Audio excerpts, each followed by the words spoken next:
लोगों को? Yes. Okay, अब हम आते हैं AWS में EC2 पे। हम थोड़ा सा डीपली आते हैं। EC2 है क्या, कितने टाइप के होते हैं, क्या क्या इसको यूज़ किया जाता है कंपनी के अंदर। ठीक है, EC2 stand for elastic compute cloud.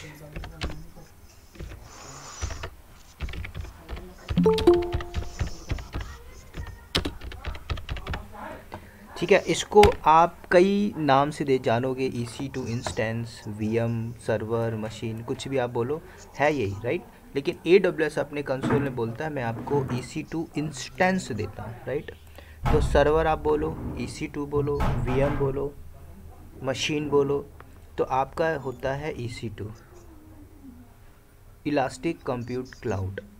अब जब भाई एक सर्वर आप लेते हो तो एक सर्वर के पीछे बहुत सी कहानियाँ होती हैं। मतलब एक सर्वर जब आप लॉन्च कर रहे होते हो तो उसके अंदर कंप्लीट इंफ्रास्ट्रक्चर बनाया जाता है। ठीक है, मान के चलो आपने एक EC2 लिया फॉर पब्लिक, जिसमें आपने वेबसाइट को डाल दी, और जब आप इसमें होस्टिंग कर रहे हो, ठीक है, पब्लिक मशीन लेके या सर्वर लेके, EC2 लेके, तो जब आप प्रोडक्शन में, जब आप किसी प्रोजेक्ट में आते हो तो प्रोजेक्ट के अंदर बोला जाता है कि आप एक सर्वर लीजिए, उस सर्वर के लिए आप कंप्लीट इंफ्रास्ट्रक्चर बनाओगे।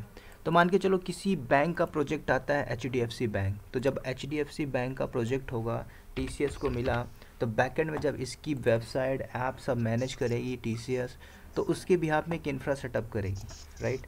तो इंफ्रा का पूरा पार्ट आ जाता है, इंफ्रास्ट्रक्चर एज अ सर्विस, वो आपका आता है EC2 के अंदर। तो जब आप EC2 ले रहे थे, कल लॉन्च किया था आपने, जस्ट सिंपल आपने एक EC2 लॉन्च किया, तो उसके अंदर आपको अलग अलग कैटेगरी मिली थी, जैसे T2 dot micro free tier के अंदर था, राइट। तो पहले हम ये समझे कि कौन कौन सी कैटेगरी आती है। तो सबसे पहले आपको AWS EC2 इंस्टेंस के जो टाइप है वो पता होना चाहिए, टाइप। और दूसरा AWS EC2 जब आप परचेस करते हो इसका, तो यहाँ से इंटरव्यू कई बार क्वेश्चन करता है, difference between EC2 type and purchasing option. तो यहाँ पे दोनों अलग होते हैं। जब आप परचेस करते हो तो परचेस करने के लिए आपको अलग अलग टाइप के सर्वर मिलते हैं, ऑन डिमांड में मिलता है, स्पॉट में मिलता है। पहले हम EC2 टाइप में फोकस करते हैं। जो टाइप के अंदर आपको कैटेगरी मिलेगी, अलग अलग मिलेगी। जैसे कि पहली होती है आपकी जनरल पर्पस, राइट। यहाँ पे मैं लिखते जाता हूँ जनरल पर्पस।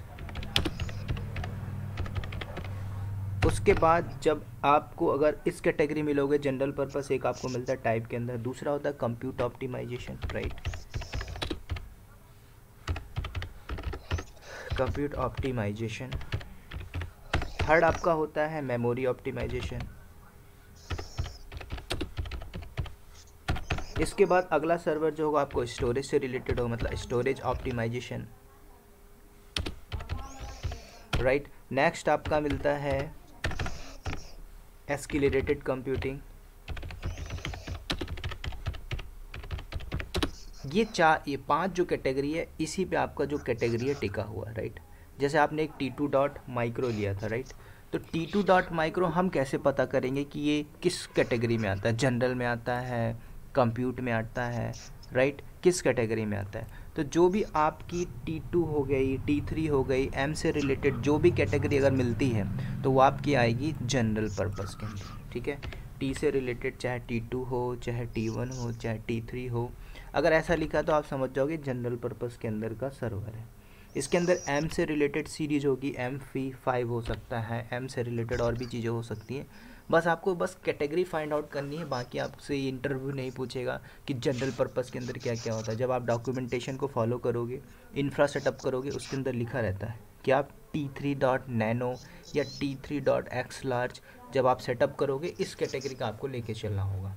तो जनरल पर्पस के अंदर आपका ये आता है, ठीक है। तो जब आप इंडस्ट्री में बैठोगे, आप पूरा इंफ्रा बनाओगे, उसके अंदर जो कैटेगरी डिफाइन करनी पड़ेगी कि किस टाइप का हम कंप्यूट लें, जनरल के अंदर या कंप्यूट के अंदर, तो वो कैटेगरी आपको डॉक्यूमेंटेशन में मिलेगी जब आप इंफ्रा सेटअप करोगे। अब ये आप खुद से नहीं ले लोगे कि अपने से हमने T2 डॉट माइक्रो में तो कंपनी कोई प्रोडक्शन में तो यूज़ ही नहीं करेगी। आप इंटरनल यूज़ कर सकते हो, चलेगा, लेकिन प्रोडक्शन में आप इसको यूज़ नहीं करोगे। उसके लिए हाई कॉन्फ़िगरेशन का कोई ना कोई सर्वर लेके चलोगे। तो जनरल पर्पस के अंदर आपका सिंपल T2 या M से रिलेटेड सीरीज़ आ रही, वो आपकी आती है जनरल पर्पस के अंदर। फिर अगर आप चाहते हो कि मुझे थोड़ा हाई कॉन्फ़िगरेशन का कंप्यूट पावर चाहिए, जिसके अंदर आप कंप्यूट इंक्रीज़ करना चाहते हो, एप्लीकेशन के अंदर जो लोड आ रहा है मुझे कंप्यूट इंक्रीज़ करना है, जो भी रिक्वायरमेंट है as per the performance, high performance चाहिए हमारे प्रोडक्शन के अंदर, तब आप चाहो तो कन्वर्ट कर सकते हो कि हमें नहीं, जनरल पर्पस में नहीं चाहिए, हमें कंप्यूट चाहिए। फॉर एग्जांपल के लिए हमें हमारा जो परफॉर्मेंस है, हमारा जो लोड है, वर्क लोड है हाई इंडस्ट्री के अंदर, हमारी जो एप्लीकेशन चल रही है उसके अंदर कंप्यूट की कैपेसिटी ज़्यादा चाहिए, तब इस कैटेगरी के लिए आपको सी, जैसे C5 हो गया, तो ये कैटेगरी आपको मिलेगी कंप्यूट के अंदर। और भी हो सकती है, C6 हो गया, C6G हो गया, अगर ऐसी कैटेगरी लिख के आ रही है, ठीक है, तो आप समझ जाओगे कंप्यूट ऑप्टिमाइजेशन के अंदर आती है। तो सेकंड कैटेगरी आती है आपकी कंप्यूट ऑप्टिमाइजेशन। थर्ड आपकी आती है मेमोरी ऑप्टिमाइजेशन। कई बार ऐसा होता है कि आपको प्रोडक्शन में डिफरेंट कैटेगरी चाहिए, मतलब आपका डेटाबेस चल रहा है, राइट, आपके डेटाबेस पे भी वर्कलोड हो रहा है, मेमोरी की कैपेसिटी इंक्रीज़ करना है, तो फिर उस कैटेगरी के लिए आप मेमोरी ऑप्टिमाइजेशन ले सकते हो। इसके अंदर भी जो कैटेगरी होगी अलग होगी, ये सारे हाईली कॉस्टली होते हैं, राइट। इसके अंदर जब आप लॉन्च करोगे तो आपको जनरल पर्पस टाइप से नहीं मिलेगा, आपको हाई कॉन्फ़िगरेशन का मिलेगा, ठीक है, हाई कॉन्फ़िगरेशन का मेमोरी मिलेगा, हाई कॉन्फ़िगरेशन का सीपीयू मिलेगा। तो डिपेंड्स ऑन इंफ्रा प्रोजेक्ट, उस हिसाब से आपको सेलेक्ट करना होगा। तो इसके अंदर आर से रिलेटेड अगर सीरीज़ मिल रही है, राइट, एक्स से रिलेटेड कोई सीरीज़ मिल रही है, तो आपका आता है मेमोरी ऑप्टिमाइजेशन के अंदर। नेक्स्ट आपका होता है स्टोरेज ऑप्टिमाइजेशन। अब आपको कुछ स्टोरेज से रिलेटेड प्रोडक्शन में अगर यूज़ हो रहा है, मुझे चाहिए स्टोरेज, ठीक है, जैसे कि हमें रीड राइट की कैपेसिटी ज़्यादा चाहिए प्रोडक्शन के अंदर, high, right, read write access ज़्यादा चाहिए, लार्ज डेटाबेस यूज़ हो रहा है, लोकल स्टोरेज में आप इसको यूज़ कर रहे हो, तब आपको लगेगा कहाँ पे कि हम कॉन्फ़िगर करें क्या, प्रोडक्शन के अंदर स्टोरेज ऑप्टिमाइजेशन। तो स्टोरेज के अंदर भी आपको अलग अलग कैटेगरी मिलेगी। अगर आई से रिलेटेड सीरीज़ मिल रही है, I3 हो गया, राइट, डी हो गया, D2 अगर ऐसा लिखा हुआ है, तो ये आपको मिलेगा स्टोरेज ऑप्टिमाइजेशन के अंदर। नेक्स्ट आपका होता है एस्केलेटेड कंप्यूटिंग। इसको भी हम यूज़ कर सकते हैं। एस्केलेटेड मतलब आपका एक हार्डवेयर है, कोई भी आपने लिया है, प्रोसेसर भी चल रहा है, आपका कोई भी पर्टिकुलर टास्क चल रहा है, ग्राफिक डिज़ाइनिंग हो गया, मशीन लर्निंग हो गया, एआई हो गया, अगर इसमें आप काम कर रहे हो, आपकी इंडस्ट्री इसमें प्रोजेक्ट ली हुई है, तब आपको हाई कॉन्फ़िगरेशन का कंप्यूट कैपेसिटी चाहिए होगा। तो इसके अंदर आपको, जैसे कि गेमिंग पबजी आप खेल रहे हो, तो ऐसे लोकल सा आप सिस्टम लिए हो, ठीक है, गेमिंग लैपटॉप अच्छा हाई कॉन्फ़िगरेशन का आता है, उसमें आप फिर बढ़िया, क्योंकि उसका जो लोड होता है उसमें उस लेवल का वर्कलोड, जो प्रोसेसिंग हो रही है आपकी, जो चल रहा है सॉफ्टवेयर, जो भी प्रोसेसिंग हो रहा है उसको मैनेज करने के लिए उस टाइप का आपको हार्डवेयर चाहिए, आपका सीपीयू चाहिए, मेमोरी चाहिए, प्रोसेसर चाहिए, तब जाके वो लोड इस पे मैनेज हो पाएगा। तो सिमिलरली एस्केलेटेड कंप्यूटिंग के अंदर आपको मशीन लर्निंग, ग्राफिक डिज़ाइनिंग हो गया, प्रोसेसिंग हो गया, एआई हो गया, तो यहाँ पे आप इस कैटेगरी का ले सकते हो। इसकी जो सीरीज स्टार्ट होगी पी से रिलेटेड हो सकती है, IN लिख के होगा, तो आप यहाँ से फाइंड आउट कर लोगे। और भी कैटेगरी होती है, जब हम इसके अंदर चलेंगे, जब आप फाइंड आउट करोगे कि हमें इस कैटेगरी का चाहिए, T2 में नहीं चाहिए, C में चाहिए, M में चाहिए, या स्टोरेज में चाहिए, तो उस हिसाब से आप यहाँ पे कॉन्फ़िगर करोगे, सेलेक्ट करोगे, राइट। तो टाइप के अंदर इतनी कैटेगरी होती हैं। अब इसको मैं दिखा देता हूँ कहाँ पे आपको मिलेगी ये सारी टाइप। एक्सेलरेटेड में P सीरीज होता है। हाँ, P3 हो गया, P3 लिख के आता है, P3 हो गया, राइट, लाइक दिस, ऐसा भी होगा, IN लिखा होगा, F1 लिखा होगा, राइट। तो ये सारी आएगी एस्केलेटेड कंप्यूटिंग के अंदर। और भी है, और इसके अंदर हम जाएंगे तो वहाँ पे और भी हम देख सकते हैं। ओके। जैसे तो अमेजन, फ्लिपकार्ट, इन सब की वेबसाइट लॉन्च हो रखी है, तो वो कौन से सर्वर पे होगी? वो डिपेंड्स ऑन उनका, अगर लोड ज़्यादा है, ज़्यादा कस्टमर है, फिर वो हाई कॉन्फ़िगरेशन का लेके चलेंगे, ठीक है, डिपेंड्स ऑन किस टाइप का मतलब कस्टमर है। कहीं से हम देख सकते हैं नेट से, गूगल से, कि कहाँ कैसे पता चलेगा एग्जैक्ट? देखो कुछ चीज़ें होती है, सिक्योरिटी की बात करें तो कंपनी, आप जैसे मान के चलो आप TCS में प्रीसियस के प्रोजेक्ट्स में काम कर रहे हो, TCS के पास एक प्रोजेक्ट है, वो कॉन्टिनेंटल का है, तो कॉन्टिनेंटल का जो प्रोजेक्ट है उसने अपने प्रोजेक्ट के डॉक्यूमेंटेशन को पूरा दिया होगा, ठीक है। फॉर एग्जांपल के लिए हमारी कंपनी में एक प्रोजेक्ट है, और वो प्रोजेक्ट है भासनी, गवर्नमेंट प्रोजेक्ट, और उस प्रोजेक्ट्स के अंदर हमारे पास इंडस्ट्री में पूरा डॉक्यूमेंटेशन है। क्यों? क्योंकि उस प्रोजेक्ट के बिहाफ में हमें एक एप्लीकेशन को डिप्लॉय करनी है, उसके लिए हमें पूरा सर्वर लेना है। तो जो इंफ्रा बनाएगा तो इंफ्रा सेटअप कर रहा है, तो इंफ्रा वो ऐसे थोड़ी बना लेगा कि हमें एक प्रोजेक्ट आ गया तो उस प्रोजेक्ट के लिए मैं एक EC2 T2.micro में ले लूँ, VPC ले लूँ, नहीं, उसका पूरा स्टेप रहता है। ठीक है, 25 स्टेप है। सबसे पहले आपको VPC लेना पड़ेगा, VPC के अंदर आपको नेटवर्किंग पार्ट डिफाइन करना पड़ेगा। उसके बाद जो आप EC2 इंस्टेंस लोगे उसके अंदर कैटेगरी डिफाइन रहेगी। जो डेटाबेस लोगे तो डेटाबेस के अंदर भी आपको डिफाइन करना पड़ेगा कि हमें इस टाइप का डेटाबेस चाहिए, हमारी कस्टमर इतनी है, इस टाइप का वर्कलोड है। जब सर्वर लोगे तो हो सकता है कि सर्वर में कॉन्फ़िगरेशन हमें चाहिए हाई कॉन्फ़िगरेशन, T3 ले लीजिए, उसके अंदर आपको अलग कॉन्फ़िगरेशन मिलेगा, राइट। लेकिन फ्री टियर में हम ये सारी चीज़ें नहीं करेंगे। ये सारी चीज़ें आपको जब प्रोजेक्ट मिलता है तो उसके अंदर डॉक्यूमेंटेशन होता है। कोई भी इंफ्रा बनाओगे तो विदाउट डॉक्यूमेंटेशन नहीं होगा, राइट। तो इंडस्ट्री में डॉक्यूमेंटेशन होता है। जब मैंने ज्वाइन किया था तो मुझे भी डॉक्यूमेंटेशन नहीं था, अभी भी है वो डॉक्यूमेंटेशन हम यूज़ करते हैं। अब कई ऐसे प्रोजेक्ट्स आ जाते हैं सेम उस लेवल के प्रोजेक्ट, तो उसी डॉक्यूमेंटेशन को हम यूज़ करके मॉडिफाई करते हैं और डिप्लॉय मारते हैं। ठीक है, तो अगर आपके पास मल्टीपल्स प्रोजेक्ट है, कोई अलग प्रोजेक्ट है, AWS क्लाउड में है तो AWS में इंफ्रा सेटअप किए, एक ऐसा प्रोजेक्ट आया उनका रिक्वायरमेंट है आप एजोर क्लाउड में बनाइए, तो फिर हमें एजोर क्लाउड पर एजोर एडमिन वाला बंदा चाहिए, तो वही इंफ्रास्ट्रक्चर डिप्लॉय करोगे, बस स्टेप चेंज हो जाएंगे, चीज़ें अलग हो जाएंगी, स्टेप वही होगा। AWS में अगर इंस्टेंस ले रहे हो तो VM आप लॉन्च करोगे एजोर क्लाउड के अंदर, ठीक है, स्टेप वही होगा। कुछ चीज़ें सर्विसेज अलग अलग मिलेंगी। यहाँ पे जो स्टोरेज की अपनी कैटेगरी के अंदर देता है, general purpose storage optimization Azure भी देगा, गूगल क्लाउड भी देगा, राइट, और भी क्लाउड है वो भी देंगे, सारे मिलते जुलते होंगे, नाम आपको अलग अलग मिलेंगे। ओके। तो यहाँ पे मैं चल के दिखा देता हूँ AWS लॉगिन।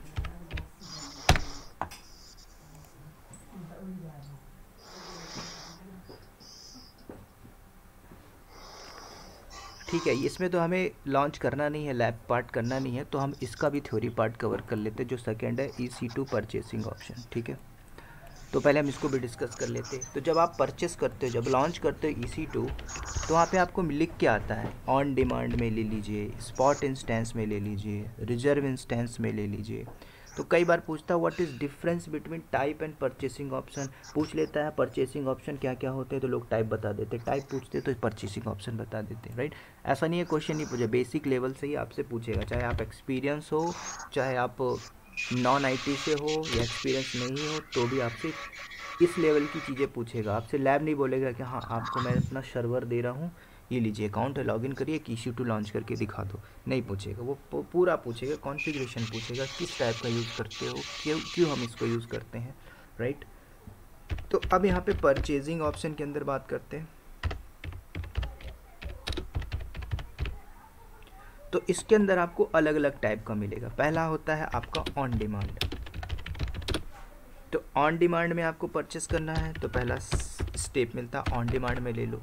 दूसरी कैटेगरी आपको मिलती है, कंपनी के अंदर कभी कभी लंबा प्रोजेक्ट होता है, ठीक है, तो रिजर्व इंस्टेंस भी आपको मिलता है, आप इस रिजर्व इंस्टेंस में ले लो। नहीं चाहिए तो तीसरा इंस्टेंस बोला जाता है स्पॉट में ले लीजिए, ठीक है, तो स्पॉट इंस्टेंस आपको मिलता है। एक और कैटेगरी होती है इसके अंदर परचेसिंग ऑप्शन के अंदर कि स्पॉट में नहीं चाहिए, AWS देता है सेविंग प्लान, ठीक है, तो अभी हम सेविंग प्लान में तो नहीं जा पाएंगे, कंपनी का जो पेड अकाउंट रहता है तो कंपनी के अंदर सारी चीज़ें एक्सेसिबल होती हैं। उसके बाद एक और होता है आपका डेडिकेटेड होस्ट, ठीक है, ये 5 मेनली होता है, और भी हैं, अगर AWS ने चेंज नहीं किया होगा तो आपको मिलेगा शेड्यूल इंस्टेंस, ठीक है,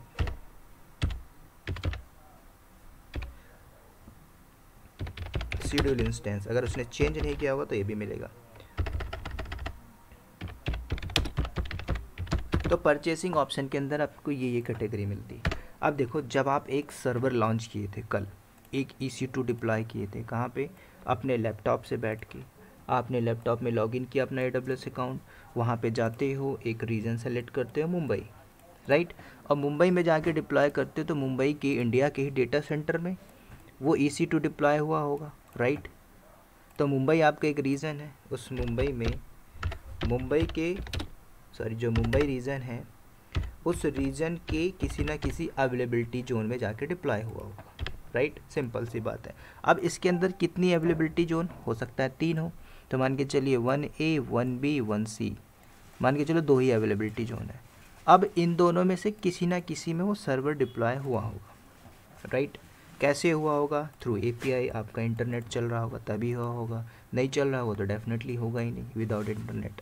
ये थ्रू API पूरा कनेक्टिविटी हुआ। तो अब जब आपने लॉन्च किया तो कहीं ना कहीं उसके फिजिकल डेटा सेंटर में जाके जो हार्ड डिस्क लगी होगी वहाँ पे जाके एक सर्वर दिख रहा होगा और वहाँ पे लाइट ब्लिंक करने लगी होगी, पॉपअप दे दिया होगा, हाँ एक सर्वर यहाँ से डिप्लॉय किया गया, उसकी सारी इन्फॉर्मेशन आ गई होगी, इंस्टेंस की आईडी कहाँ से जनरेट किया, लॉगिन आईडी कौन था, रूट यूज़र कौन था, उसका अकाउंट आईडी सब कुछ मिल गया होगा। और आपको यहाँ पे दिख रहा होगा क्या कि हमारा एक सर्वर लॉन्च हो चुका है। तो ऑन डिमांड में क्या होता है, जब आप सर्वर ले रहे हो ऑन डिमांड के अंदर तो AWS बोलता है कि आप हमारे से सर्वर लीजिए, कोई भी सर्विसेज लीजिए और उसको आप पे करिए जैसे जो ज़रूरत है, पे एज़ यू गो। आप अगर ऑन डिमांड में लेना चाहते हो ऑन डिमांड में ले लो, अगर ऑन डिमांड में लेते हो तो जो आपकी जो कैपेसिटी होगी, ठीक है, आपकी अर्ली बेसिस में, सेकंड के बेस में, या फिर without any long term commitment, मतलब आपको लंबे समय के लिए नहीं दिया जा रहा है, ठीक है, तो लंबे समय के लिए नहीं यूज़ करना है तो आप ऑन डिमांड में आइए।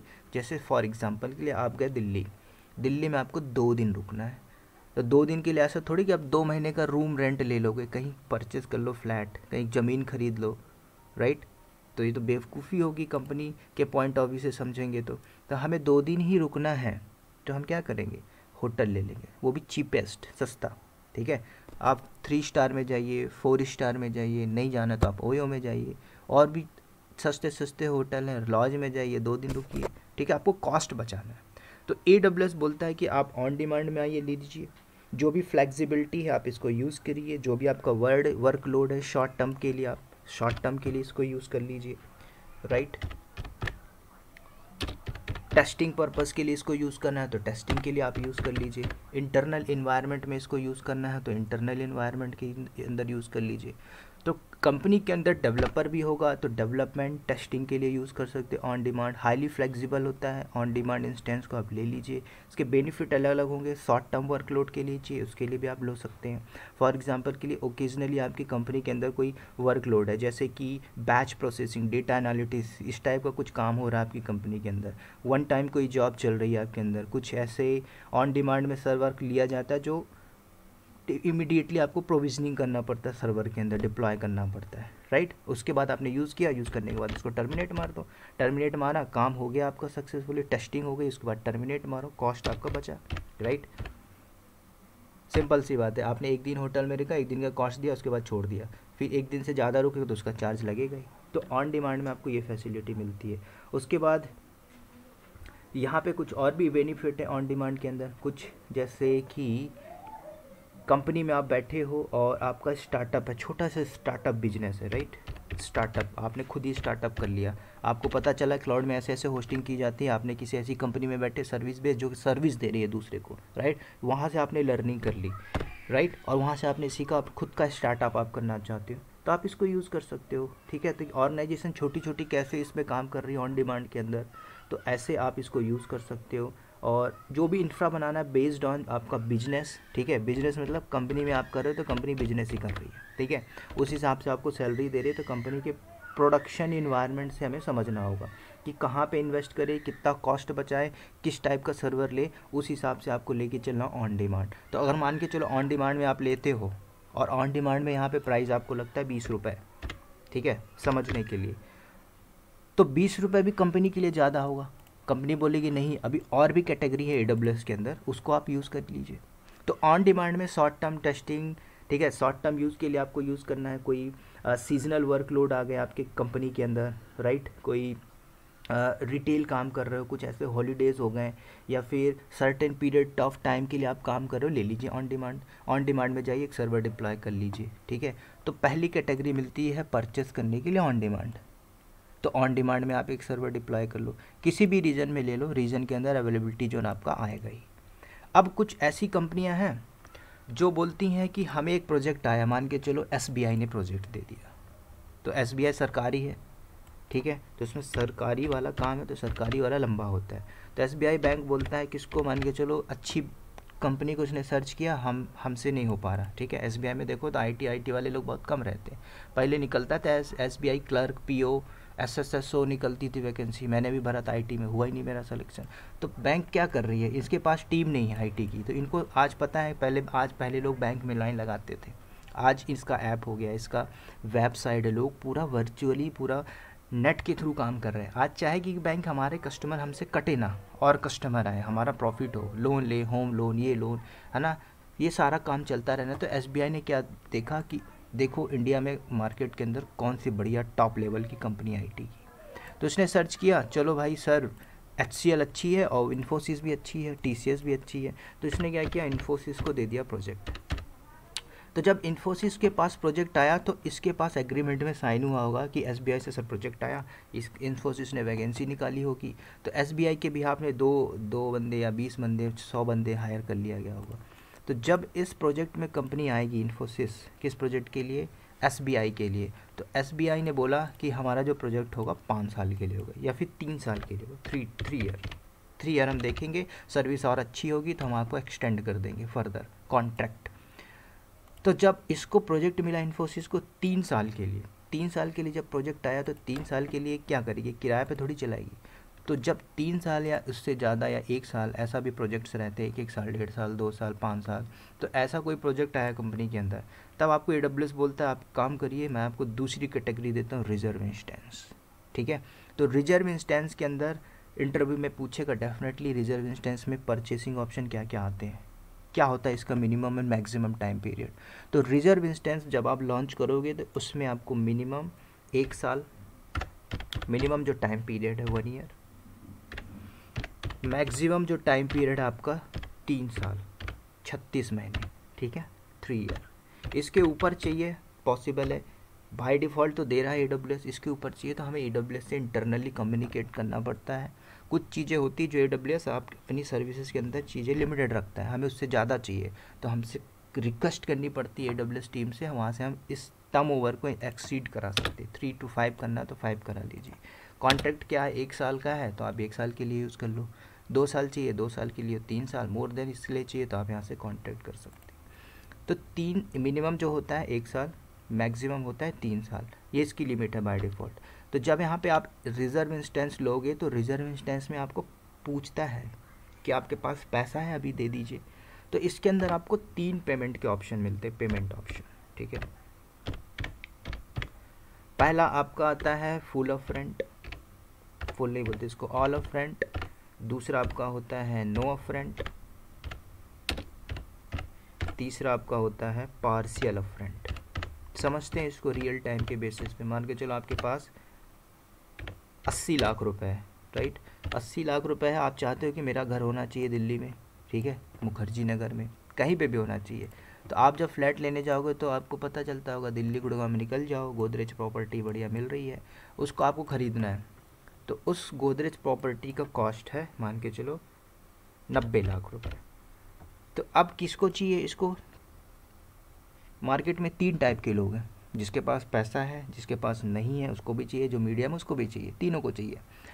तो जिसके पास पूरा पैसा ऑल अप फ्रंट, अगर उसके पास 90 लाख रुपए है तो वो चाहेगा मुझे थोड़ा डिस्काउंट हो जाए। जब ये प्रॉपर्टी डीलर के पास जाता है, जो भी जिससे ब्रोकर के पास जा रहा है, तो बोलते हैं सर अगर आप ऑन द स्पॉट पे करते हो ना सर, तो मैं आपको 90 लाख की जगह 75 लाख में दिला दूंगा। तो बोलेगा अच्छी बात है, 15 लाख बच जाएगा, 15 लाख उसको सेव हो जाएगी, ठीक है। तो 15 लाख कॉस्ट बच रहा है उसके लिए। तो ऐसी कैटेगरी आती है कि अगर आपको रिजर्व इंस्टेंस में चाहिए तो आपके पास पैसा है, तुरंत पे करके ले लो, जिसको बोला जाता है ऑल अप फ्रंट, ठीक है। ऑन द स्पॉट आपने लिया, पे किया, झंझट ही छोड़ दिया आपने, जो भी हम इसको यूज़ करेंगे 3 साल के लिए, आपने इकट्ठा इसका पे कर दिया।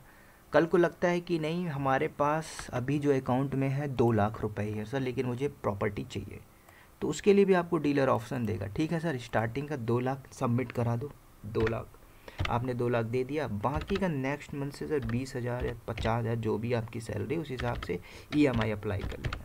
तो दूसरा ऑप्शन आपके पास है पार्शियल, कुछ अमाउंट दे दो। तीसरा ऐसे भी है सर मेरे पास पैसा तो बहुत है अभी है नहीं स्पॉट में, बहुत सारी प्रॉपर्टी है मेरे पास डॉक्यूमेंटेशन।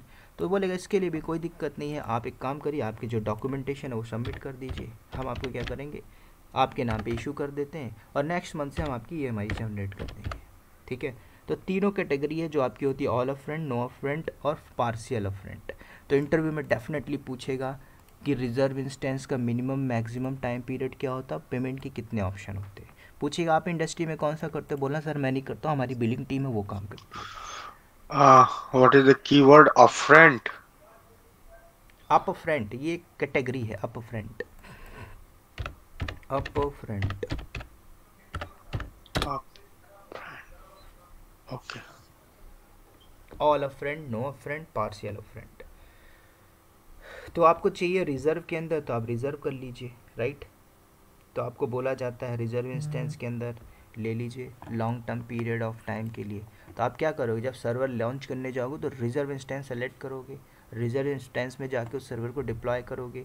ठीक है, जैसे आप क्या करते हो, ये अमेजोन वेबसाइट में जाते हो, कुछ चीज़ परचेस करना दिखती रहती है, स्टैटिक कंसेंट, जब आपको चाहिए होता है तो परचेस करो। तो परचेस के 3 ऑप्शन होते हैं, पे डिलीवरी में EMI भी ऑप्शन रहता है, तीसरा पहला कैश ऑन, दूसरा गूगल पे फ़ोन पे कर दो, तीसरा रहता है EMI दे दो। तो तीनों ऑप्शन यहाँ पे भी आपको मिलता है। तो दूसरी कैटेगरी होती है रिजर्व इंस्टेंस। कल को पता चला इंडस्ट्री के अंदर बैठे हो और भी कैटेगरी दे रहा है AWS, ठीक है, जिसके अंदर आपको बोलता है स्पॉट इंस्टेंस। तो अब स्पॉट को समझते हैं, यहाँ पे अगर 20 रुपये लग रहा है तो स्पॉट इंस्टेंस में क्या होता है, AWS बोलता है इसके पास जो बचा हुआ है। अब AWS ने मार्केट जब कैप्चर किया 70% 80% सबको दे रहा है, अपनी सर्विसेज दे रहा है, तो इसके अंदर अनयूज्ड स्पेस होगा। ठीक है, जैसे जाओ आप बिग बाज़ार में जाइए, by one get one, by one get दो एक के साथ 3 ले जाओ। क्यों? क्योंकि बल्क में इतनी सारी चीज़ें खरीद लेता है, बिकता नहीं है, तो बिकता नहीं तो उसको सस्ते में बेचता है। तो ऐसे ही AWS ने जब बना लिया, इतनी सारी स्टोरेज रख लिया, जितनी पॉपुलेशन है उससे डबल रख लिया, तो अब जब यूज़ नहीं होगी तो उसका तो चार्जेस तो दे रहा होगा, कहीं ना कहीं बिल्डिंग पे बना के रखा, उसका रेंट दे रहा होगा, तो उसको कॉस्ट तो निकालना होगा। तो कॉस्ट निकालने के लिए उसने एक कैटेगरी बनाई कि आप स्पॉट इंस्टेंस में ले लीजिए। तो स्पॉट इंस्टेंस क्या हो रहा है, आपकी एक बिडिंग है, मतलब कुछ कॉस्ट रिड्यूस करना है। तो कई बार इंटरव्यू में पूछता है I want reduce the cost, कौन सी कैटेगरी का लोगे, तो सबसे कॉस्ट इफेक्टिव बोलो, चीपेस्ट जो ऑप्शन होता है, सबसे चीपेस्ट वो आपका होता है स्पॉट इंस्टेंस की कैटेगरी में। तो स्पॉट इंस्टेंस सबसे चीपेस्ट ये होता है कि आप प्रोडक्शन में बैठे हुए हो, आपको कुछ फ्लेक्सिबिलिटी चाहिए, कॉस्ट कम करना है। ठीक है, हम चाहते हैं इंडस्ट्री के अंदर कॉस्ट बचे एज़ कम्पेयर टू इस ऑन डिमांड में आपको 20 रुपये लग रहा है, तो यहाँ पे आपको 5 रुपये लगेगा। ठीक है, तो मैं 5 रुपये में जाऊँगा। ठीक है, डिपेंड्स ऑन हमारा प्रोजेक्ट क्या है।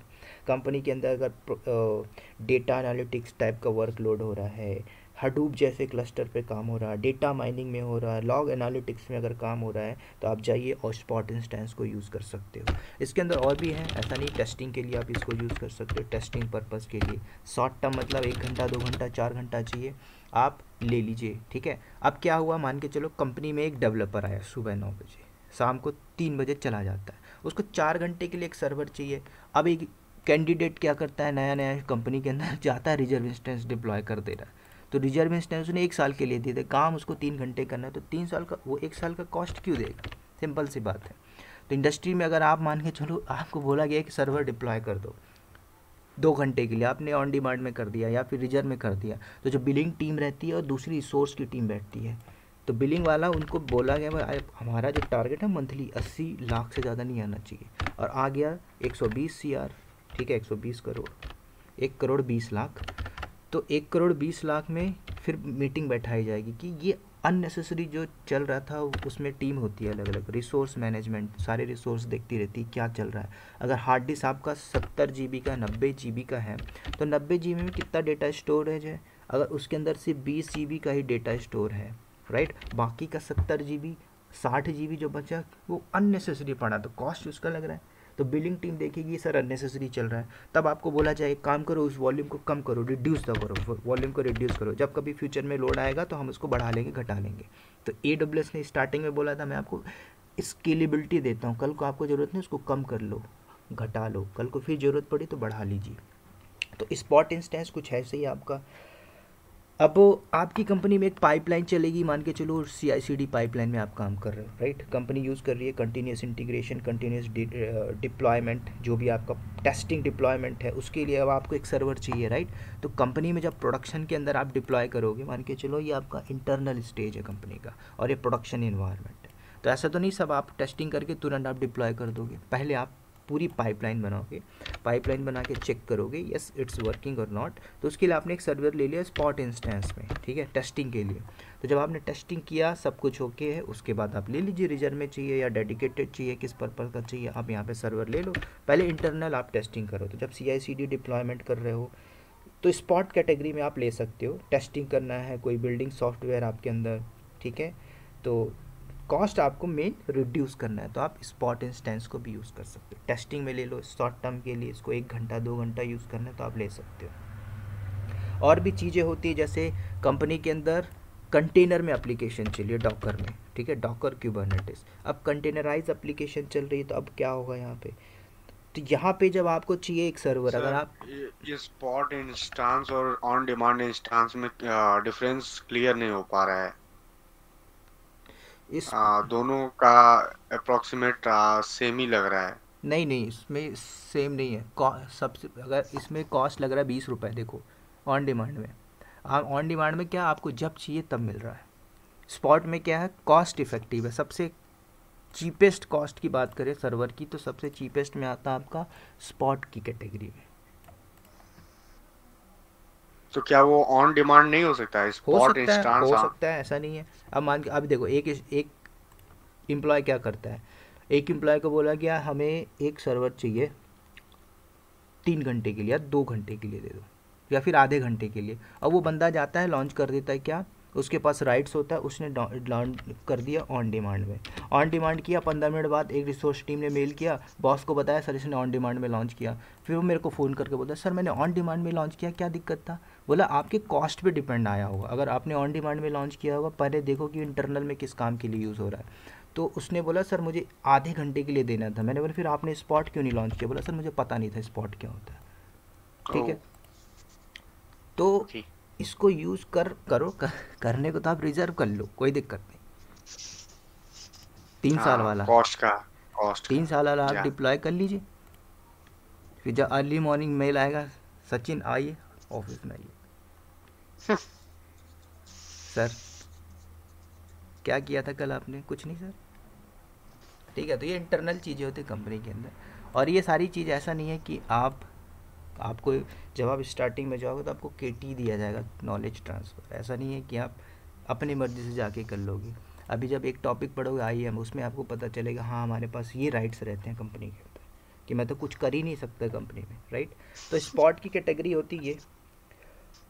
तो इसमें बता रहा था कंटेनराइज एप्लीकेशन अगर क्यूबरनेटिस क्लस्टर के अंदर चल रहा। क्यूबरनेटिस मतलब क्या, आपने एक EC2 लिया, EC2 में आपने डॉकर डाल दिया, डॉकर के अंदर कंटेनर चल रहे हैं, या फिर आपने क्लस्टर बना के चल दिया। तो उसके लिए चाहोगे कि मैं टेस्टिंग करूँ तो टेस्टिंग के लिए मेरा चीपेस्ट सर्वर होना चाहिए। अब आप रिजर्व लेके चलोगे 1 साल के लिए तो पहले पैसा ले लेगा। हम इंटरनल टेस्टिंग कर रहे हैं, क्यों ज़रूरत है, इसकी ज़रूरत ही क्या है। तो आप टेस्टिंग के लिए जो भी आपका इंटरनल इन्वायरमेंट है उस पर्पज़ के लिए आप सबसे चीपेस्ट जो कैटेगरी आती है वो आपकी आती है स्पॉट स्पॉट इंस्टेंस के इंस्टांस। अंदर। नेक्स्ट कैटेगरी आपकी आती है सेविंग प्लान। सेविंग प्लान भी कुछ इसी तरह से ही है, ठीक है, इसको तो हम छेड़ नहीं पाएंगे, अभी ओपन नहीं होगा। तो सेविंग प्लान भी आपको AWS बोलता है। सेविंग प्लान जैसे कि आप कंपनी में बैठे हो, आपका एक डेवलपमेंट इन्वायरमेंट है और एक टेस्टिंग इन्वायरमेंट है, एक आपका स्टेबल वर्कलोड है, कुछ भी यूजेस कर रहा है एप्लीकेशन, उसका वर्कलोड हो गया है, उसका कॉस्ट जो निकाल के ला रहे हो, तो उसके लिए AWS ने अभी रिसेंटली दे दिया है क्या, न्यू सर्विस है सेविंग प्लान। आपको नहीं चाहिए स्पॉट की कैटेगरी में, आप सेविंग प्लान को अप्लाई करिए। सेविंग प्लान में जो आपको मिलता है कि हाँ आप इस रिसोर्स के लिए इतना कॉस्ट सेव कर सकते हो, ठीक है। आके मैं अंदर दिखाऊंगा कैसे सेविंग प्लान को यूज़ करते हैं। जैसे कि आपकी रनिंग कोई डिप्लॉयमेंट है, टेस्टिंग क्या अलग है, स्टेजिंग एनवायरनमेंट अलग है, प्रोडक्शन अलग है, ठीक है। तो वहाँ पे आप चाहो तो इस अमाउंट को यूज़ कर सकते हो। जो भी आपका कंप्यूटर रिसोर्स है उसमें कॉस्ट कम करना है तो सेविंग प्लान ये आपके सेविंग प्लान देता है कि हाँ आप पॉलिसी लेते हो। पॉलिसी के अंदर क्या होता है, अलग अलग टाइप की पॉलिसी होती है ना। साल का 6,000 भी होता है, साल का 2,000 भी होता है। सर आप साल का 500 का भी दे दो तो आपको मिलेगी पॉलिसी। तो मतलब AWS आपको बोलता है सेविंग प्लान दे रहा है, आप उसको यूज़ कर सकते हैं अपने इन्वायरमेंट के अंदर, ठीक है। जैसे कि रिजर्व इंस्टेंस था, तो ये आपका एक लंबा कमिटमेंट था कि आप इसको यूज़ कर रहे हो 1 साल के लिए या 3 साल के लिए या मोर देन इससे।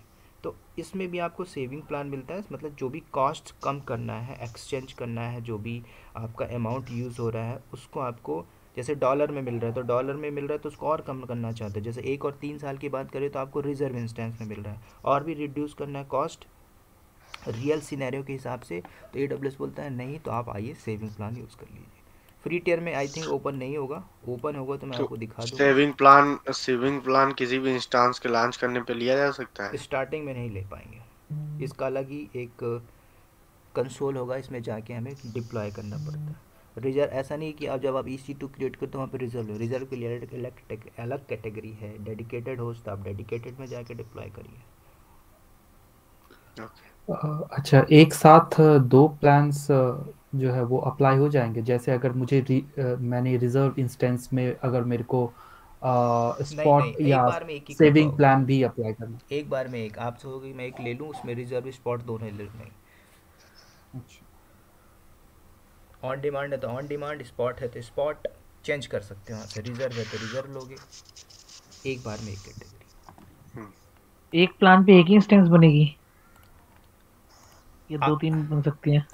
डेडिकेटेड लोगे तो डेडिकेटेड अलग ही लॉन्च होगा, रिजर्व लोगे तो रिजर्व अलग ही लॉन्च होगा। ऐसा नहीं कि आप रिजर्व स्पॉट डेडिकेटेड सब एक साथ ले लो, नहीं होगा। नहीं, रिजर्व इंस्टेंस से मैं 2 इसी मतलब सर्वर बना सकता हूँ हाँ, 2 ले लो, नंबर ऑफ एक ही। कैटेगरी बढ़ाना है रिजर्व की, मुझे 10 चाहिए तो ले लो, ऐसा नहीं कि तो एक वो बार में। एक ही प्लान पे चल जाएंगे रिजर्व इंस्टेंस पे, या मतलब एक के अंदर 10 ले सकता हूँ मैं, या हर एक देखो के लिए जैसे मुझे अलग ही आप, लेना पड़े? जैसे कल हमने एक ही इंस्टेंस लॉन्च किया था, राइट। तो हाँ एक हाँ। ही लॉन्च हुआ था, आप चाहते थे कि वहाँ पे 50 हो जाता, नंबर ऑफ इंस्टेंस डालते थे 50 तो 50 आ जाते। लेकिन ऑन डिमांड में ही आता है, ऐसा नहीं कि आप 10 ऑन में ले लो, 10 रिजर्व में ले लो, 2 स्पॉट में ले लो, फिर उसके लिए अलग अलग जाना पड़ेगा। जा सकते हो, ऐसा नहीं है, मैनुअल नहीं जा पाओगे, बाकी ऑटोमेशन से जा सकते हो। फिर नहीं, कुछ आपको कुछ लिमिट तो होगी ना फिर भी, ऑन डिमांड के अंदर क्या लिमिट है? सर्वर की, हाँ, मतलब अगर मैं purchasing option on demand select कर रहा हूँ, तो मैंने सपोज 3 सर्वर इंस्टेंस बनाई है, तो वो तीनों मेरी ऑन डिमांड में जाएंगी? हाँ आप कैटेगरी सेलेक्ट करोगे। मतलब जब भी एक सर्वर लॉन्च करूंगा तभी मैं एक कैटेगरी भी सेलेक्ट करूंगा, ऑन डिमांड है, रिजर्व है? राइट। किसी एक कैटेगरी में नंबर आप जो EC2 इंस्टांस हम चाहे कितना भी रख सकते हैं, हाँ रख राइट? सकते हो। ओके। अगर मैं अपना कोड डिप्लॉय कर रहा हूँ, थोड़ी देर चला रहा हूँ उसको हम्म।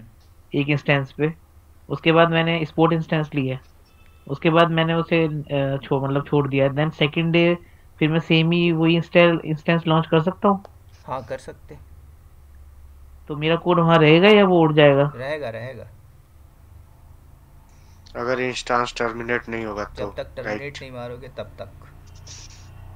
लेकिन इंस्टेंस, जैसे जब इंस्टेंस, मैं बोलो स्पोर्ट बोलो। इंस्टेंस यूज होगा, मतलब अच्छा, जब जितनी देर मेरा कोड चलेगा बस मुझे उतनी देर के पैसे देने होंगे, ऐसा है? राइट, पे एज यू गो, जो आपने स्पोर्ट यूज़ किया दीजिए। लेकिन अब ये मिनट में चार्ज करता है, सेकंडों में चार्ज करता है। अब देखो जो कॉम्पिटिटर बैठे हैं एजोर क्लाउड, गूगल क्लाउड, क्यों लड़ रहे हैं आपस में लोग, हमारे क्लाउड को यूज़ करो, हमारे क्लाउड को यूज़ करो। पहले क्या होता था, मंथली था AWS का, फिर वीकली आ गया, फिर ऑरली आ गया, फिर सेकंड में आ गया, मिनट में आ गया, फिर सेकंड में दे रहा है। जितना यूज़ करोगे उतना पैसा देना है हमें। AWS लैम्डा ऐसी कुछ सर्विस है, लैम्डा मतलब क्या है, आपने उसके अंदर कोड डाला, चल रहा है, पड़ा हुआ, कोई दिक्कत नहीं। जब जब ट्रैफिक आई, 10 सेकेंड आई, तभी उस कर। 10 सेकेंड का कॉस्ट लेगा, बाकी नहीं आ रही, बंद है। जैसे मॉल में जाते हैं ना, मॉल में जो आपका एस्केलेटर लगा होता है, जब जब चलेगा तब तक बिल आएगा, नहीं तो नहीं आएगा। अगर वो चलता रहे तो फिर मॉल तो बंद हो जाएगा, इतना कॉस्ट आएगा बिल का। लेकिन मेरा कोड उनकी स्टोरेज पे पड़ा है, सब चीज़ है, वहाँ से कोई इशू नहीं होगा, कोई इशू नहीं है, बस रन करने पे चार्ज लगेगा? रन करने में चार्ज लगेगा।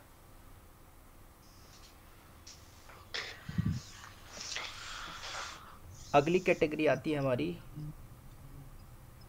Dedicated host.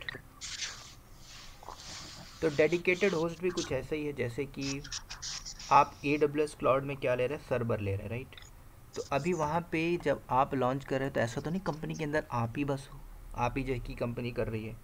तो और भी कंपनियां जो सर्वर को डिप्लॉय कर रही है, चाहे वो TCS हो, विप्रो हो, सभी लोग कर रहे हैं। तो कुछ कंपनियां बोलती कि नहीं हमारा एक डेडिकेटेड होस्ट होना चाहिए, मतलब AWS का मुंबई का रीजन होगा, उसके अंदर डेटा सेंटर होगा, हम अपना खुद का होस्ट ले लें, फिजिकल सर्वर होना चाहिए। मतलब जैसे कि आप अपनी बिल्डिंग में एक सर्वर सेटअप कर रहे हो तो वो होता है आपका फिजिकली डेटा सेंटर।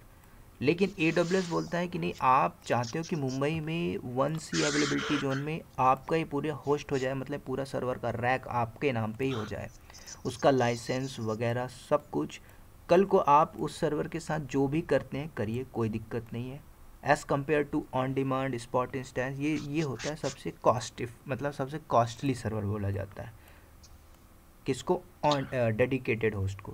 तो डेडिकेटेड होस्ट जब आप लोगे तो इसका जो यूज़ केस है, इसका बेनिफिट ये है कि आप स्पेसिफिक जो भी चीज़ें यूज़ कर रहे हो इसमें थर्ड पार्टी नहीं आएगा, इसके अंदर कोई कंपनी का एम्प्लॉय इसको नहीं छीन सकता। मतलब एक कॉम्प्लायंस रिकॉर्ड हो रहा है यहाँ पे कि आपके नाम पे ये होगा, आपके नाम पे लाइसेंस दे दिया जाएगा। जो हार्डवेयर आइसोलेशन होगा, मतलब AWS का डेटा सेंटर है नॉर्दर्न कैलिफोर्निया में, तो नॉर्दर्न कैलिफोर्निया में आप डिप्लॉय कर रहे हो तो वहाँ पे एक data centre US east -1A में ले रहे हो, तो वहाँ पे एक जो होस्ट होगा, एक सर्वर का रैक होगा, आपके नाम पे दे दिया जाएगा, क्योंकि आप ले रहे हो डेडिकेटेड होस्ट, कॉस्टली भी होगा, ठीक है।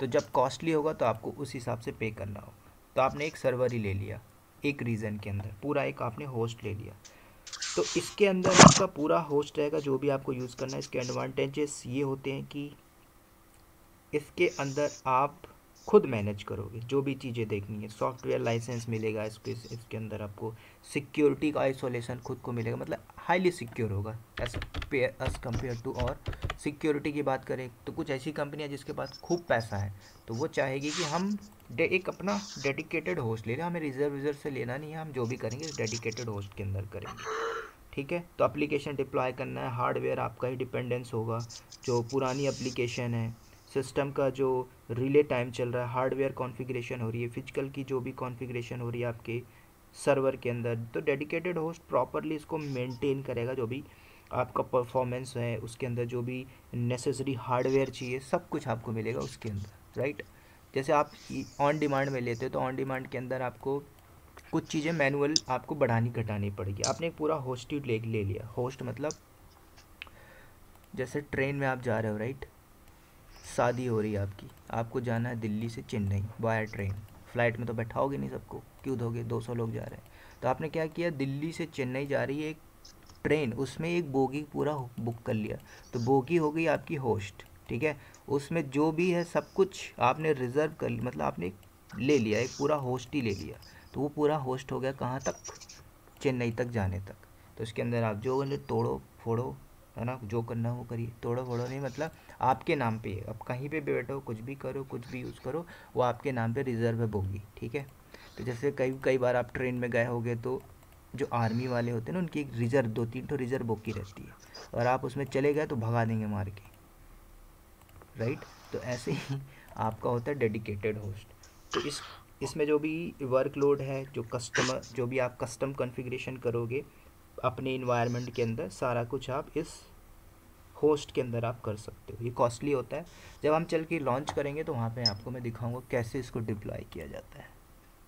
और अगर कोई हार्डवेयर फॉल्ट होता है तो AWS उसको रिप्लेस करेगा या फिर करेगा हमें करना करेगा, क्यों नहीं करेगा। AWS बोलता है ना, AWS की रिस्पॉन्सिबिलिटी और कस्टमर की रिस्पॉन्सिबिलिटी। तो AWS क्या बोलता है, डेटा की सिक्योरिटी। मान के चलो आपने एक EC2 क्रिएट किया और उसको 10 मिनट लग रहा है, तो मतलब उसके फिजिकल हार्ड जहाँ पे डिप्लॉय करो वहाँ पे जगह ही नहीं है, भर गया होगा, तो फिर दूसरी कैटेगरी देखोगे। तो AWS अगर ऐसा होगा तो ऐसे में तो फिर डाउन टाइम आया AWS, तो AWS से सारे कस्टमर छोड़ के एजोर क्लाउड में जाएंगे, फिर गूगल एजोर वाला भी ऐसे ही होगा तो गूगल में जाएंगे, गूगल वाला भी नहीं, ऐसे होगा। जस्ट लाइक आपने कहा ना कि जैसे dedicated host, it means that एक पूरा सर्वर पूरा होगा, आपने आपके नाम पे हो गया, ठीक है, तो राइट। उस पे हम चाहे कुछ भी डिप्लॉय करें वो हमारी रिस्पॉन्सिबिलिटी है, ठीक है। हाँ तो हम अगर उस पे उसके मतलब कैपेसिटी से अधिक वर्कलोड डाल देते हैं और कल को हार्डवेयर बस्ट कर जाता है, हाँ हाँ, तो फिर उसका मतलब जिम्मेदारी कौन लेगा? AWS लेगा AWS उसकी। लेगा। AWS, okay. AWS responsibility. Customer की रिस्पॉन्सिबिलिटी है, कस्टमर ने ख़रीद लिया डेडिकेटेड होस्ट, अब उसको यूज़ करे। इसकी कैपेसिटी मान के चलो 100 TB है और आपने इस यूज़ किया 200 TB, ठीक है, तो यहाँ पे टीम बैठी रहेगी डेडिकेटेड AWS की, तो AWS की रिस्पॉन्सिबिलिटी है, ठीक है, हमारी वो हमारे रिस्पॉन्सिबिलिटी। चार्जेस भी कम ज़्यादा कर देगी हाँ, जब हम 200 टीबी चार्जेस यूज़ लेगी। कर रहे होंगे। तो जैसा आप, अब मान के चलो आप अपने एक रूम के अंदर एक AC लगा लो या 10 AC लगा लो, बिल तो आएगा ना। 10 लगाओगे तो 10 के हिसाब से आएगा, एक लगाओगे एक के हिसाब से आएगा, नहीं लगाओगे तो नहीं आएगा। लेकिन रूम का जो बिल है वो तो सेम ही रहेगा। बिल तो आएगा ही।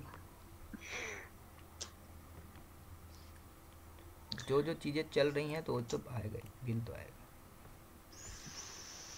तो सर डेडिकेटेड होस्ट लेने से अच्छा है कि हम अगर डेडिकेटेड होस्ट ले रहे हैं तो उसके लिए हम अपने यहाँ ना लगा लें? बिल्कुल। अब क्या आप मान के चलो ऐसी कंपनी में चले गए हो,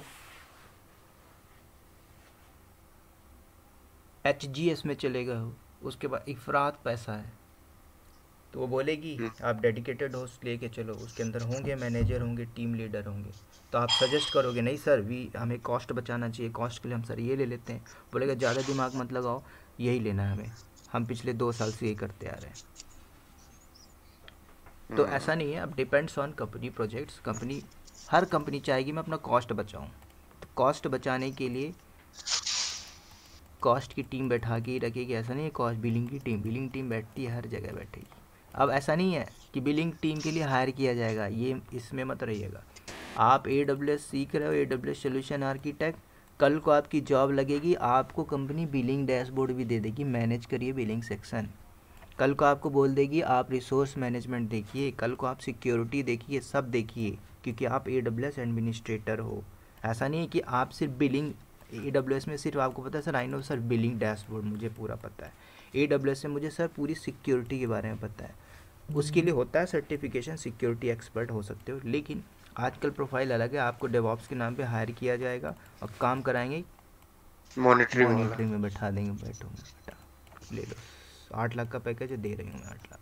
कोई नया प्रोजेक्ट आएगा फिर आपको बोला जाएगा ठीक है इसको छोड़ो, इसमें ऑलरेडी टीम है, इस प्रोजेक्ट का हैंडल करो। तो नाम होगा आपका, काम कंपनी में वही कराएगी जिसको जो चाहिए उसको, ठीक है। अब यहाँ पे मैं थोड़ा सा अंदर चल के दिखा देता हूँ, मुझे ना चैट पे दे देना, मेरे पास अकाउंट नहीं है कोई भी।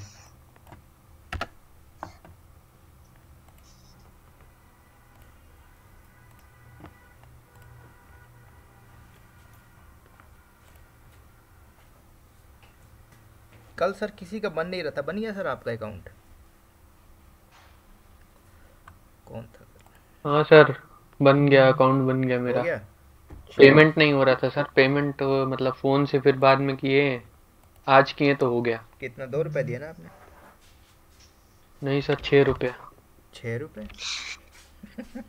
हाँ सर, दो दो दो बार करके 3 बार। ट्रांजेक्शन, 3 बार सर पैसे ले लिया मेरे से। रिटर्न नहीं आया। आ जाएगा आ जाएगा, पता है अभी तो नहीं है, आ जाना चाहिए। टैक्स भी ले लिया होगा सर शायद बोले उससे। तो आ ही जाएगा। अरे क्या मैं लगा रहा हूँ,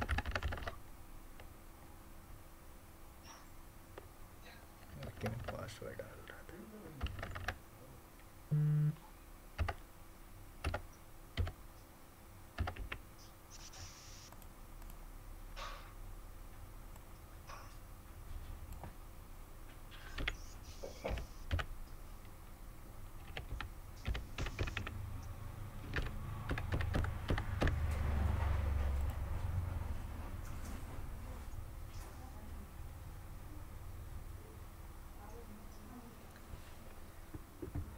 तो ये रहा आपका मैनेजमेंट कंसोल। आते हैं यहाँ पे डायरेक्टली, गो मैनेजमेंट कंसोल।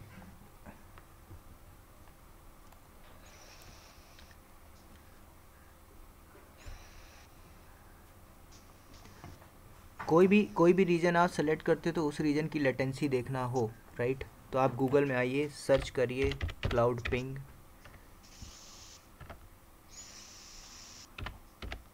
एटलीस्ट आपको ये तो बता देगा कि मुंबई में कितनी लेटेंसी है, एक्सेसिबल टाइम क्या है, ठीक है। तो आपका ये AWS का ही वेबसाइट है, आपको दिख रहा है ना, नॉर्दर्न वर्जीनिया, ओहायो, कैलिफोर्निया, ये सारे रीजन है।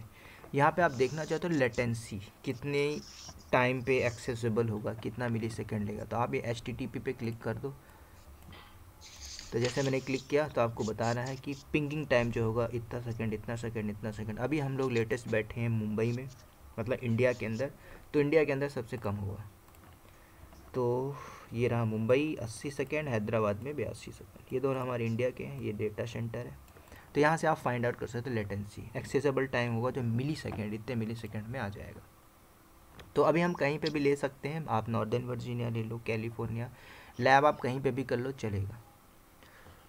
तो हमें चलना है EC2 के अंदर, राइट, इस वाले सेक्शन में आना है, इसके अंदर जो चीज़ें हैं वो हम देख लेते हैं।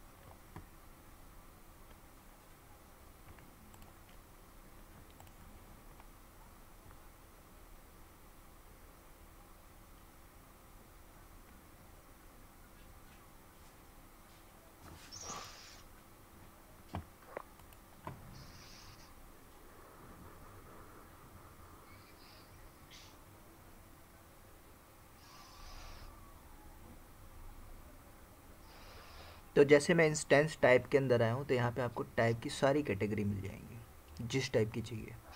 या फिर जब आप EC2 इंस्टेंस लॉन्च करते तो वहाँ पे भी आपको मिल जाएगा, T2 dot micro, T2 dot nano, जो भी चाहिए, लो टू मॉडरेट चाहिए, लो टू हाई चाहिए, एक्स लार्ज चाहिए, मीडियम चाहिए, तो उसके हिसाब से CPU भी बढ़ता जाएगा, आर्किटेक्चर भी आएगा, मेमोरी भी बढ़ता जाएगा, स्टोरेज की कैपेसिटी भी बढ़ती जाएगी, राइट। तो यहाँ से आप इसको सेलेक्ट कर सकते हो।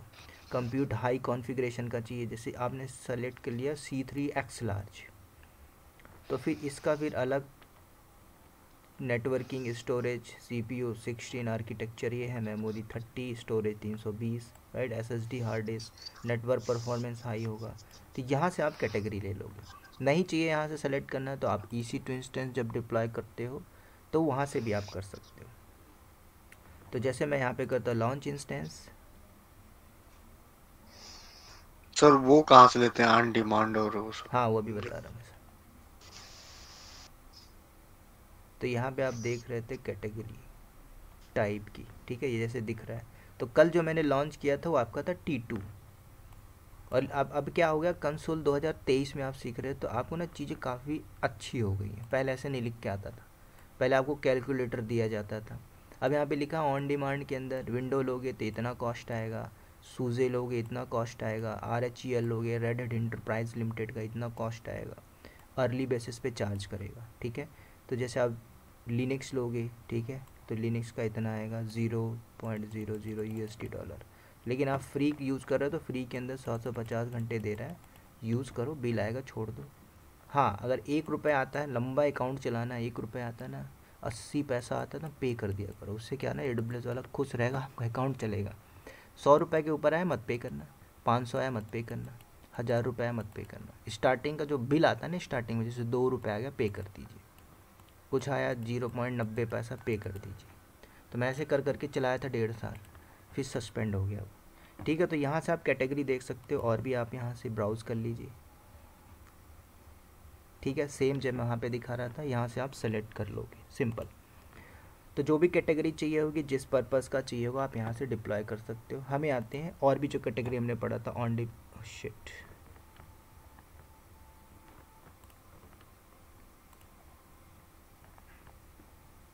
मेरी आवाज़ आ रही है आप लोगों को?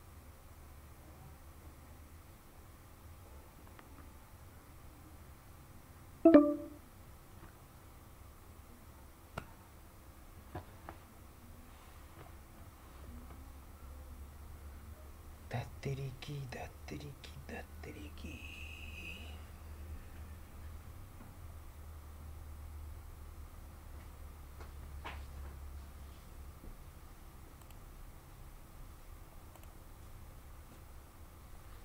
Bye bye.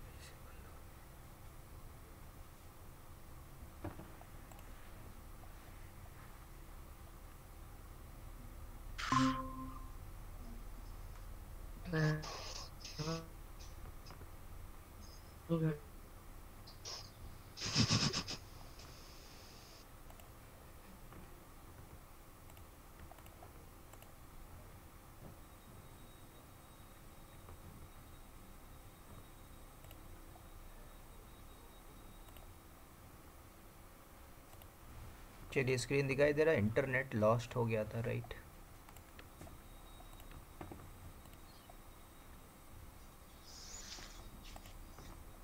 चलेगा, अभी आवाज़ आ रही है? Yes sir. ओके, तो चलते हैं अगेन EC2 इंस्टेंस के अंदर।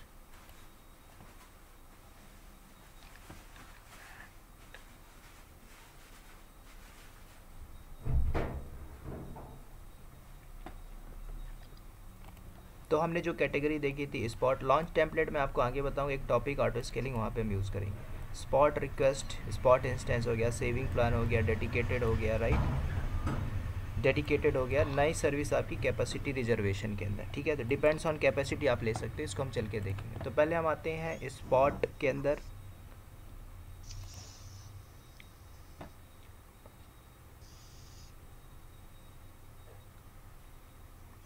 तो जब भी कुछ अपडेट मारता है AWS तो डेफिनेटली लिख के मिलता है न्यू सर्विस। ये मैंने अभी अभी डाली है, ठीक है।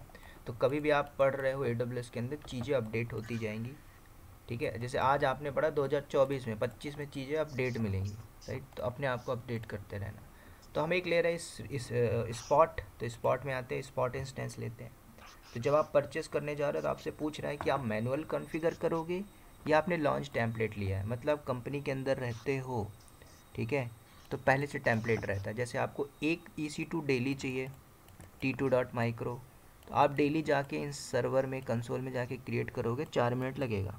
लेकिन आपने उसी सर्वर का टेम्पलेट बना लिया तो आप टेम्पलेट में जाके जाओगे, क्रिएट करोगे, क्रिएट इंस्टेंस फ्रॉम टेम्पलेट, तो तुरंत with in a second launch हो जाएगा, ठीक है।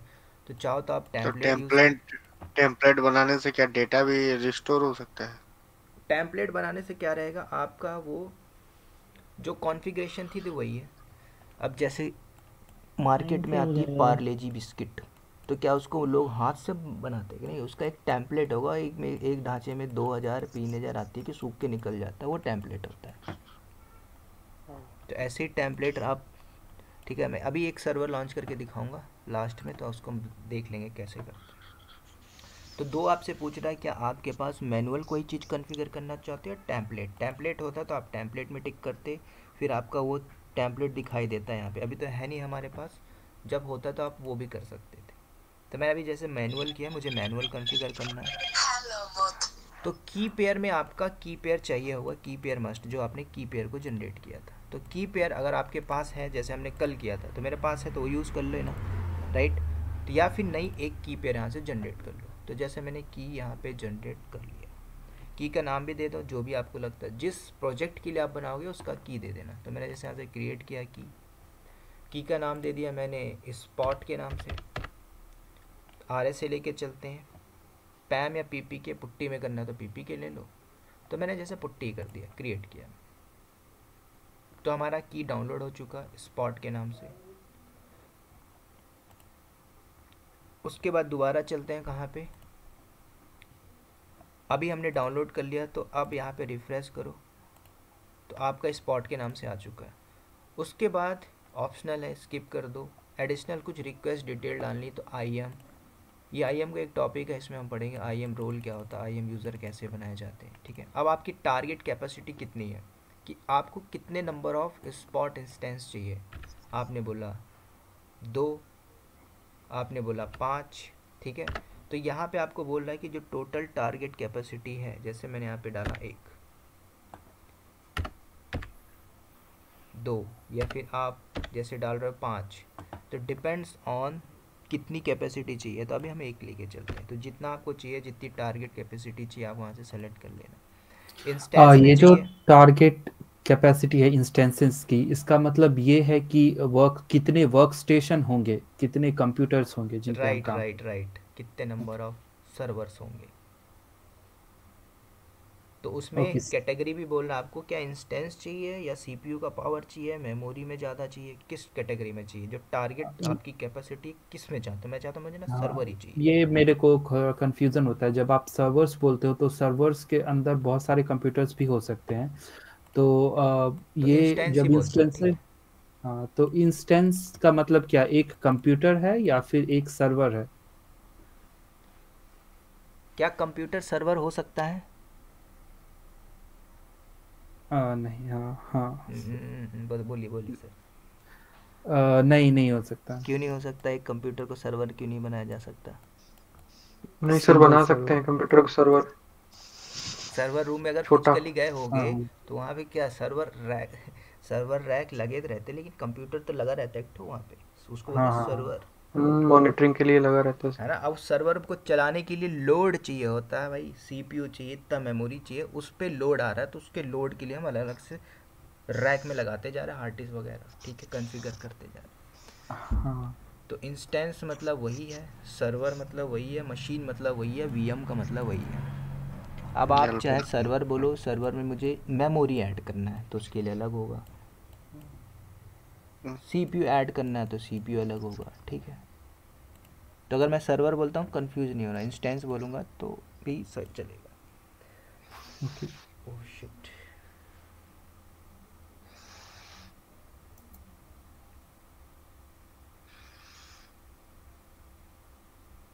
ठीक है, तो यहाँ से आप सेलेक्ट कर लेना number of maintenance target capacity, कुछ ऑटोमेटिकली करना चाहते हो तब आप करना यस आई वांट। इसमें सब कुछ रहेगा टर्मिनेशन का, कि मतलब आप इसको जो मेंटेन की कैपेसिटी रहे टर्मिनेट करना चाहते हो, अपने सर्वर को स्टॉप करना चाहते हो, आप हाइबरनेट में डालना चाहते हो। मोस्टली क्या होता है, कोई मेंटेनेंस अगर कर रहे हो तो टर्मिनेट मारो, बंद करके रखोगे प्रोडक्शन के अंदर, तो कॉस्ट उसका भी आता है। तो आप यहाँ से करोगे टर्मिनेट। कुछ मैक्सिमम कॉस्ट डालना है कि आपकी जो लिमिट है उस हिसाब से डाल दीजिए। वो तीसरा वाला कौन सा ऑप्शन था? हाइबरनेट मतलब?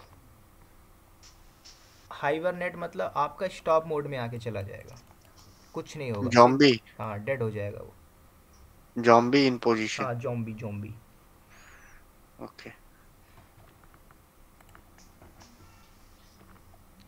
उसके बाद यहाँ से आप कोई लिमिट आपकी कॉस्ट लग रही है कि हाँ मुझे ना $40 चाहिए या फिर $400, इस लेवल का कॉस्ट चाहिए, तो आप यहाँ पे डिफाइन करोगे। उसके बाद नेटवर्क का पार्ट है, ये चीज़ें अभी हमने वीपीसी नहीं पढ़ा, जब वीपीसी पढ़ोगे तो डेफिनेटली आपको मान के चलो एचडीएफसी का होता है, एचडीएफसी का वीपीसी आप लेके चलोगे यहाँ पे, राइट। उसके बाद इंस्टेंस टाइप के अंदर मैनुअली कुछ सेलेक्ट करना है, या फिर यहाँ पे आप डालना चाहते हो मुझे इतना भी सीपीयू चाहिए, मैक्सिमम इतना चाहिए। मैनुअल लेना चाहते हो तो मैनुअल में आप यहाँ से कैटेगरी फाइंड आउट कर लेंगे जो आपने पढ़ा था।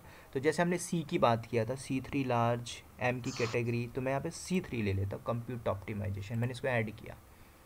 तो ऐड किया तो यहाँ पे आ गया। C1 मीडियम लेना है तो मैंने बोला C3X4 लार्ज, तो यहाँ से हमने खुद सेलेक्ट कर लिया। तो सेलेक्ट किया तो इसके पास पूरा चीज़ आ गया इन्फॉर्मेशन। उसके बाद प्राइस की कैपेसिटी कुछ ऑप्टिमाइज़ करना चाहते हो तो ये आपका टोटल कॉस्ट बता दे रहा है, ठीक है। तो अब इसको लॉन्च करोगे तो पैसा लगेगा, ठीक है, तो हम इसको लॉन्च नहीं करेंगे। तो ऐसे आप डिप्लॉय करोगे ऑन डिमांड स्पॉट इंस्टेंस में, ठीक है। तो ये सारी चीज़ें आपको करना नहीं है, सारी चीज़ें कंपनी में करो जहाँ पे आपको फ़ायदा होगा। सेविंग प्लान के पास अभी हम जाएंगे तो ओपन नहीं होगा। मैं आपको रिजर्व इंस्टेंस दिखाता हूँ। रिजर्व इंस्टेंस में अंदर जो कैटेगरी मिलती है 3 साल जो भी, तो आप परचेस करिए, तो परचेस का ऑप्शन है परचेस इंस्टेंस। कौन सा सर्वर चाहिए आपको, लिनक्स चाहिए, विंडो चाहिए, सूजे चाहिए, डिपेंड्स ऑन। मैंने यहाँ पे सेलेक्ट किया, मुझे लिनक्स वाला ही प्लेटफॉर्म चाहिए। टीनेसी पूछ रहा है कि आप डेडिकेटेड लेना चाहते हो। डेडिकेटेड मतलब आपका फिक्स होगा, डिफ़ॉल्ट लोगे तो कल को आप चेंज कर सकते हो। तो मैंने डिफ़ॉल्ट लिया। कौन सा क्लास जो लेना सर है? ये टेनेसी होता क्या है? Time period. अगर आप डेडिकेटेड मारते हो तो आपका फिक्स रहेगा, इसमें अंदर कोई भी चेंजेस नहीं मार पाओगे। तो अभी मैंने डिफ़ॉल्ट लिया, ऑफरिंग क्लास के अंदर कन्वर्ट करना चाहते हो स्टैंडर्ड, कन्वर्ट मतलब कल को आपको लग रहा है मुझे बदल देना है क्लासेस से अंदर से, तो आप ले लो कन्वर्टिबल। इंस्टेंस की कैटेगरी में टी वाली चाहिए, T2.NET नैनो C3 कैटेगरी, जो भी आपको लगता है, जो भी रहेगा डॉक्यूमेंटेशन में उसको आप ले लेना। तो मैंने बाय डिफ़ॉल्ट अभी टी लिया, आपको नहीं चाहिए यहाँ से चेंज मार लेना। टर्म टाइम पीरियड जो आपका टर्म्स है, जिसका जो लिमिट है, तो 1 साल मतलब 12 महीना 36 महीने। तो अब आपको किसके लिए चाहिए, जैसे आपके पास 1 साल का प्रोजेक्ट आया तो 1 साल के लिए आप सेलेक्ट करोगे। फिर आपसे पैसा पूछ रहा है, पैसा है सर आपके पास तो दे दीजिए। क्या ऑप्शन, तीनों ऑप्शन है, ऑल है, पार्शियल है, नो फ्रंट है। तो आपने बोला कि मेरे पास पूरा पैसा है, तो आप ऑल अफ्रंट कर दो, फिर सर्च मारिए, इस कैटेगरी का होगा तो आपको दिख जाएगा यहाँ पे। तो जैसे मैंने सर्च मारा तो आपके पास आ गया 12 महीने का इतना डॉलर लेगा, $61 अपफ्रंट के केस में, अर्ली बेसिस पे चार्ज नहीं होगा इसमें। ऐड टू कार्ड करिए, उसके बाद व्यू कार्ड करिए, उसके बाद ऑर्डर ऑल करिए, ठीक है, तो डिटेक्ट हो जाएगा इतना डॉलर। कितना हुआ, 60 48 4000 कुछ रुपये हुआ, 4,4800। ठीक है। तो इसको आपने सेलेक्ट किया, नो गो टू ऑर्डर, ठीक है, मैं भी नहीं करूँगा यहाँ पे, मैंने कर दिया था। इस अकाउंट क्या होता है, सस्पेंड हो जाते हैं, लॉन्च तो हो जाएगा फिर अकाउंट सस्पेंड हो जाएगा। फिर ऐसे ही आपका डेडिकेटेड होस्ट है, एलोकेट कर दीजिए अपने डेडिकेटेड होस्ट को, इसके अंदर भी वही कैटेगरी आएगी। नाम दे दीजिए, मैंने बोला माई के नाम से। फैमिली कौन सी चाहिए आप ले लीजिए, कोई भी ले लो, C6G ले लीजिए, कंप्यूट वाली। Support multiples instance enable option नहीं है, टी, ठीक है, इस कैटेगरी के अंदर। टाइप के अंदर ले लेते हैं हम ये वाली। अवेलेबिलिटी जोन लगता है ले लो, जैसे यहाँ पे दिया हुआ आपके डॉक्यूमेंटेशन में, लिए 1 डे लेना है तो 1 डे ले लो। ARN नंबर समझ में नहीं आएगा, हम पढ़ेंगे AIM टॉपिक, उसमें आपको बताऊंगा ARN होता क्या है, ठीक है। उसके बाद नीचे आते कुछ इंस्टेंस ऑटो रिप्लेसमेंट इनेबल करना है, सारी सिक्योरिटी की बात है, ठीक है। हॉट मेंटेनेंस तो ये आप लग रहा है इनेबल करो, डॉक्यूमेंटेशन में है तो टिक मार्क करोगे, बस इतना करके आपको मार देना एलोकेट। मिलेगा नहीं क्योंकि डेडिकेटेड होस्ट है आपके पास, जो फ्री टियर उसके हिसाब से आप डिप्लॉय नहीं कर पाओगे, ठीक है। तो कंपनी में रहोगे, कंपनी के पास पूरा लाइसेंस रहता है, तब आप डिप्लॉय कर पाओगे, ठीक है। कंपनी में यहाँ पे जैसे आपने अपने नाम से बनाया, यहाँ पे कंपनी का नाम का वो अकाउंट होगा, ठीक है। तो ये सारी चीज़ें आपको मैनेज करनी पड़ेगी, लेकिन आप भी नहीं करोगे, आप कंपनी में आप थोड़ी पूरा रूट अकाउंट मैनेज करोगे, कंपनी के अंदर आप एक नॉर्मल यूज़र रहोगे। तो ये कैटेगरी आप यहाँ से डिप्लॉय कर सकते हो। एक और जो अभी आ गया कैपेसिटी रिजर्वेशन, तो डिपेंड्स ऑन कैपेसिटी, इसको भी आप डिप्लॉय कर सकते हो। इसके अंदर क्या है, आपकी जो कैपेसिटी है, मान के चलो आप चाहते हो कि मेरा कॉन्ट्रैक्ट 6 महीने के लिए, तो आप इसको ले सकते हो कैपेसिटी रिजर्वेशन के अंदर। जैसे आपने ले लिया T2.A1 ले लिया मैंने, या फिर और भी कैटेगरी यहाँ से आप सेलेक्ट कर सकते हो। लिनक्स प्लेटफॉर्म है, अवेलेबिलिटी जो डिफ़ॉल्ट मैं लेके चल रहा हूँ। कोई ग्रुप आपने बनाया तो ग्रुप ले लो, अभी तो हमारे पास है नहीं। कितने नंबर ऑफ सर्वर चाहिए, 1 2 3 4 इंस्टेंस चाहिए, तो अभी हम लेके चलते हैं 1। अब आपने बोला कि मेरा जो प्रोजेक्ट है पर्टिकुलर टाइम पीरियड के लिए, तो आप ये वो डेट डाल देना और वो टाइम डाल देना। जैसे आप लिनक्स में कमांड पढ़ते हो, क्रॉन टैब, ठीक है, या फिर AT कमांड, तो ये सारा क्या होता है ऑटोमेट, मतलब हर मंडे मुझे जॉब चलानी है तो हर मंडे जॉब चलेगी। 1 तारीख को 3 बजे सुबह 6 बजे चलानी है तो आपने क्रॉन टैब चला दिया। तो ये रिजर्व इंस्टेंस जब आप यूज़ करोगे, आपको पता है कि मेरा टाइम पीरियड इतने तक का है, तो आप यहाँ पे डाल दो, उस टाइम होते होते अपने आप ही टर्मिनेट हो जाएगा। लेकिन कंपनी का भरोसा थोड़ी, कंपनी के अंदर 6 महीने का प्रोजेक्ट है, एक्सटेंड होते होते 1 साल पहुँच जाएगा। तो इसलिए प्रोडक्शन में चीज़ें की जाती है मैनुअल, कि हाँ मैं मैनुअल इसको टर्मिनेट करूँगा जब मेरा प्रोजेक्ट हो जाएगा हैंड ओवर या फिर ओवर हो जाएगा, तब मैं करूँगा मैनुअल। तो हमें लेके चलना होगा मैनुअल, ठीक है। तो ये आपका होता है कैपेसिटी रिजर्वेशन। 6 महीने का प्रोजेक्ट है, 3 महीने के लिए, तो आप इसको भी डिप्लॉय कर सकते हो। तो जैसे मैं इसको और डिप्लॉय करने के बाद इसको चेंज नहीं किया जा सकता, जैसे मैनुअल कर सकते हैं या फिर डिफॉल्ट कर सकते हैं। एडिट का ऑप्शन आएगा, कर सकते हो। जैसे मैंने क्रिएट किया, ये हो गया, ठीक है। गो टू एक्शन, यहाँ पे एडिट है तो एडिट कर लोगे, ठीक है। तो हम इसको करते हैं कैंसिल कैपेसिटी रिजर्वेशन, अभी मैं दिखाने के लिए किया था, नाउ कैंसिल, ठीक है। बस इतना ही था EC2 के अंदर। अगर ये चीज़ें आप जान गए तो कल मैं आपको इंफ्रा रिलेटेड सारी चीज़ें बताऊंगा, वीपीसी इन कस्टम कैसे बनाते हैं। अभी तक जो ए- EC2 एक रह गया सर, शेड्यूल इंस्टेंस। कहाँ गया? शेड्यूल है ही नहीं सर, हटा दिया मैंने, लिखा था मैं कुछ महीने पहले यहाँ पे था वो, अब उसको हटा के AWS डाल दिया। जब वो हटा दिया तो उसको पढ़ने से कोई फ़ायदा नहीं। कोई ठीक है सर।